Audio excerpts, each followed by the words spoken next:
জনাব তারেক রহমান সাহেব, আমরা বিএনপি করি, এমন বিএনপি করব না যেটা গরিব দুঃখী মানুষের কষ্ট হবে। বাংলাদেশের সরকার জনাব তারেক রহমান সাহেবকে বলতে চাই, শেখ হাসিনা পদ্মা সেতু করেছে, পদ্মা সেতু ভাঙ্গা ফেলান। শেখ হাসিনা এয়ারপোর্ট তৈরি করেছে, এয়ারপোর্ট ভাঙ্গা ফেলান। শেখ হাসিনা 300 ফিট তৈরি করেছে, ভাঙ্গা ফেলান। শেখ হাসিনা বড় বড় হসপিটাল তৈরি করেছে, আপনি ভাঙ্গা ফেলান। কেন শেখ হাসিনায় গরিব দুঃখী মানুষকে গড় তুলে দিছে, আপনারা খাল খনন করবেন, সাধুবাদ জানাই।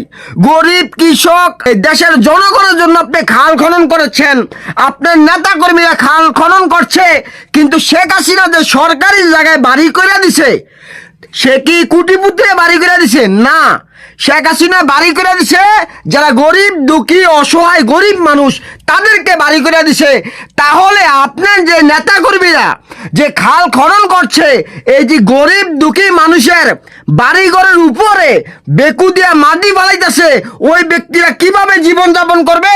এই ভিডিওটা শুধু আপনার উদ্দেশ্যে, দৃষ্টি আকর্ষণ করে বাংলাদেশের মানুষকে বলবো, জনাব তারেক রহমান সাহেব, আমরা বিএনপি করি, এমন বিএনপি করব না যেটা গরিব দুঃখী মানুষের কষ্ট হবে।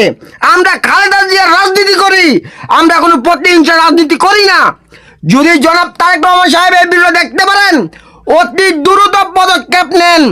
আপনার নেতাকর্মীকে বলেন এটা বিএনপির কোনো রাজনীতি নয়, মানুষকে ক্ষতি করবে। এইসব ক্ষতি আমরা চাই না, এটা অন্যায় করছে, এটা ন্যায় নীতিভাবে আমি বলছি পরীক্ষা করেন।